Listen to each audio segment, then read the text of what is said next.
क्या आपने कभी सोचा है कि हमारा भाग्य कब लिखा जाता है? क्या ये जन्म से पहले ही तय हो जाता है, या फिर हमारी हर एक छोटी बड़ी मेहनत, हर संघर्ष, हर आंसू और हर खुशी के पल में इसे गढ़ा जाता है? हम सब अपने जीवन में कभी न कभी ऐसे मोड़ पर खड़े होते हैं जब हमें लगता है कि शायद हमारा भाग्य हमारे खिलाफ है। लेकिन क्या सच में ऐसा है?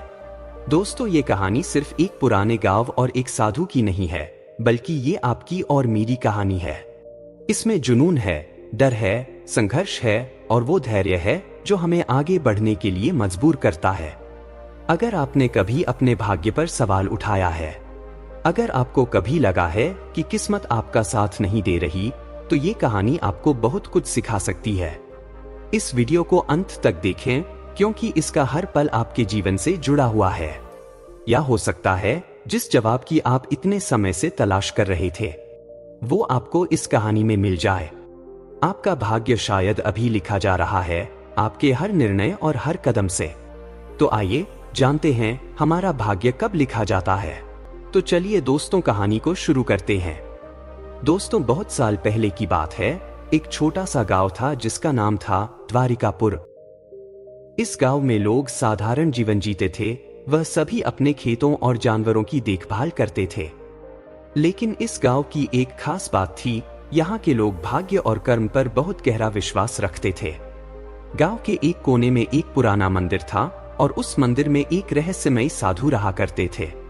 साधु बाबा का नाम था स्वामी आनंद। वे बहुत कम बोलते थे और अधिकतर समय ध्यान में रहते थे। लोग कहते थे कि वे किसी के भी भविष्य को देखकर बता सकते हैं कि उसका भाग्य कैसा होगा। गांव के एक छोर पर एक युवा लड़का रहता था जिसका नाम आशुतोष था। आशुतोष बचपन से ही बहुत महत्वाकांक्षी था।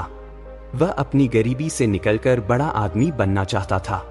उसके माता पिता उसे हमेशा मेहनत और ईमानदारी का पाठ पढ़ाते, पर आशुतोष को लगता कि उसका भाग्य उसके खिलाफ है।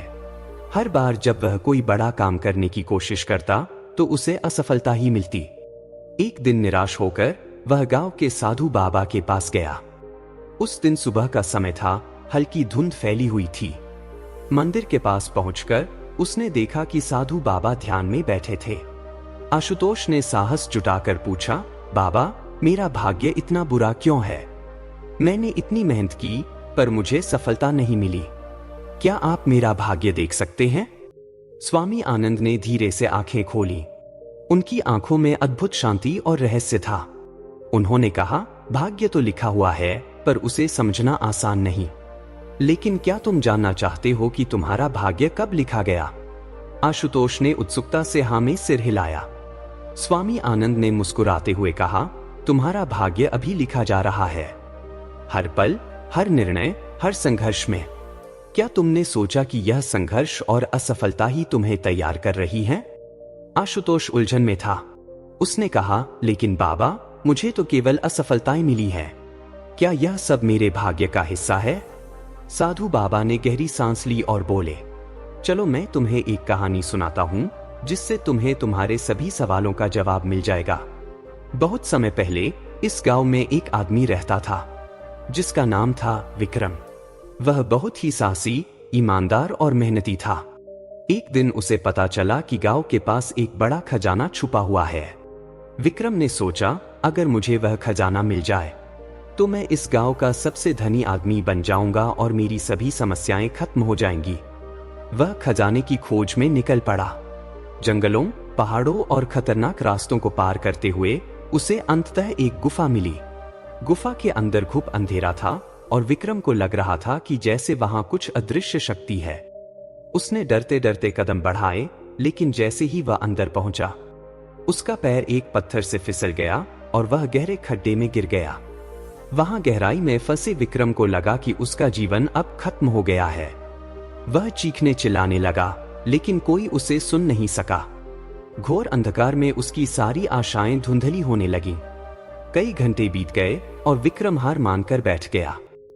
तभी उसे अचानक साधु बाबा की एक पुरानी सीख याद आई कि धैर्य रखो, क्योंकि कठिन समय ही तुम्हें निखारता है। विक्रम ने धीरे धीरे खुद को शांत किया और चारों ओर ध्यान से देखा। उसे खड्डे में एक छोटी सी रोशनी की किरण दिखाई दी। उसने अपना पूरा साहस इकट्ठा किया और उस दिशा की ओर बढ़ना शुरू किया। बहुत संघर्ष के बाद आखिर वह उस गुप्त रास्ते तक पहुंच गया जो खजाने तक जाता था। वहां पहुंचकर उसे खजाना मिला, लेकिन उसे समझ आ चुका था कि असली खजाना उसकी यात्रा, उसका संघर्ष और धैर्य था, जिसने उसे सिखाया कि भाग्य हमेशा हाथ में होता है, लेकिन उसे ढालने का काम इंसान का होता है। आशुतोष ध्यान से इस कहानी को सुनता रहा। उसे समझ में आया कि भाग्य कोई तैयार किताब नहीं है, बल्कि एक खाली पन्ना है जिसे हर दिन हमारे कर्मों से लिखा जाता है। साधु बाबा ने अंत में कहा, डर और संघर्ष हमारे साथी हैं। तुम जितना खुद पर विश्वास करोगे, उतना ही तुम्हारा भाग्य तुम्हारे साथ होगा। कभी कभी असफलता भी हमें उस सफलता के करीब ले जाती है जो हमने सोची भी नहीं होती। आशुतोष के आंखों में अब एक नई चमक थी।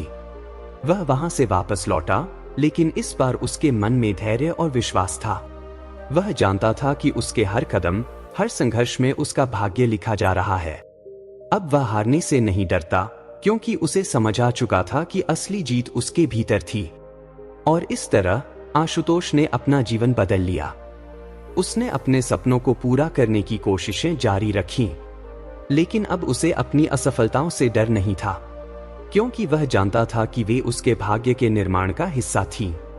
तो इस कहानी से हमने सीखा कि हमारा भाग्य कहीं पहले से तय नहीं होता, बल्कि वो हर उस कदम से लिखा जाता है जो हम आज उठाते हैं। जब हम अपने डर से लड़ते हैं, अपनी असफलताओं से सीखते हैं और आगे बढ़ने का साहस रखते हैं, वहीं से हमारा असली भाग्य गढ़ना शुरू होता है। ये कहानी हमें बताती है कि हर चुनौती, हर आंसू और हर संघर्ष के पीछे एक छिपा हुआ मकसद है, जो हमें हमारे सच्चे उद्देश्य की ओर ले जाता है। दोस्तों, किसी ने क्या खूब कहा कि लकीरों पर यकीन करना तो एक बहाना है, असल में खुद की मेहनत ही किस्मत का खजाना है। तो चल, उठ और कर्म की राह पर बढ़ता चल। हर कदम पर खुदा भी कहेगा ये भाग्यवान है, इसे अपना रास्ता खुद बनाना है। यूं ही नहीं बनता सितारों सा कोई अफसाना, खुद को खुद ही लिखना पड़ता है, ये है ज़माने का अफसाना। कदम कदम पर हौसला रखकर बढ़ते जाना है, क्योंकि किस्मत से आगे भी एक मुकाम पाना है। दोस्तों, अगर इस कहानी ने आपके दिल को छुआ है और आपको अपने जीवन में कोई नई दिशा मिली है, तो इस वीडियो को लाइक जरूर करें और कमेंट में हमें बताएं।